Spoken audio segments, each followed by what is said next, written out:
Hello guys, আমি সুস্মিতা। তো আমি আজকে আরও একটি নতুন ভিডিও নিয়ে তোমাদের সাথে চলে এসেছি। তো আজকে আমি তোমাদের সাথে শেয়ার করব আমার ভাইটুর বার্থডের ব্লগ। তো আজকে আমরা দেখো বাড়িতেই কেক বানাবো।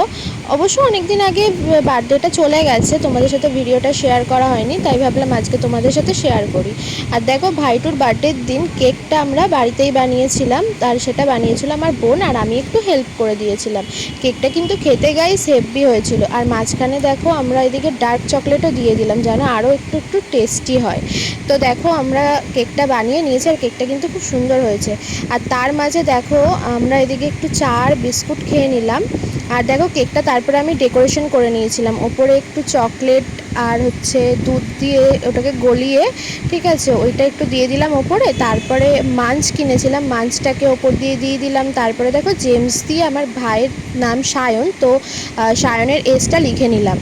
তো তারপরে দেখো ডেকোরেশন আমাদের কমপ্লিট। তারপরে কেকটা ফ্রিজে ঢুকিয়ে রেখেছিলাম। তারপরে আমি, বাবা, বোন তিনজন মিলে ভাইটুর বার্থডে ডেকোরেশনটা কমপ্লিট করে নিলাম। আর মা এদিকে বসিয়ে দিয়েছে লাল লাল ঝাল ঝাল চিকেন। তো চিকেন কষা হয়েছিল, আর হয়েছিল পোলাও, আর পোলাওটা আজকে করেছিলাম আমি। তো তারপরে দেখো সবাই চলে এসেছে, সবাই বলতে এই আশেপাশের কয়েকজনকে ডেকেছিলাম। এটা হচ্ছে আমার ভাইজি, আর এটা হচ্ছে আমার ভাইপো, আর ভাইটুর একটা বন্ধু এসেছিলো। তো তারপরে দেখো এদিকে বোন মোমবাতিটা ধরিয়ে দিচ্ছে। তারপরে আমরা এদিকে ভাইটুর বার্থডেটা সেলিব্রেট করে নিলাম। আর ডেকোরেশনটা কেমন হয়েছে কমেন্টে জানিও। ডেকোরেশনটা কিন্তু বেশ ভালোই হয়েছে ছোট্টখাট্টোর মধ্যে, তাই না? তারপরে দেখো আমি ভাইটুকে পায়েস খাইয়ে দিলাম। তারপরে দেখো আমি একটু পায়েস খেয়ে নিলাম। আর পায়েসটা কিন্তু আজকে মা সেই করেছিল, খুব সুন্দর হয়েছিল খেতে। আর এদিকে দেখো ওদের কাছ থেকেও আমি জিজ্ঞেস করে নিচ্ছিলাম যে পায়েসটা কেমন হয়েছে, তার রিভিউ দিচ্ছিল ওরা।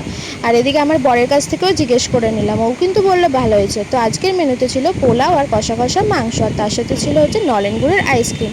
তো আজকের ব্লগটা তোমাদের কেমন লাগলো সেটা আমাকে কমেন্ট করে জানিও। আর সব শেষে দেখো ভাইটাও এদিকে আইসক্রিম নিয়ে বসে গেছে, আর ও বললো আইসক্রিমটা নাকি খেতে খুবই ভালো।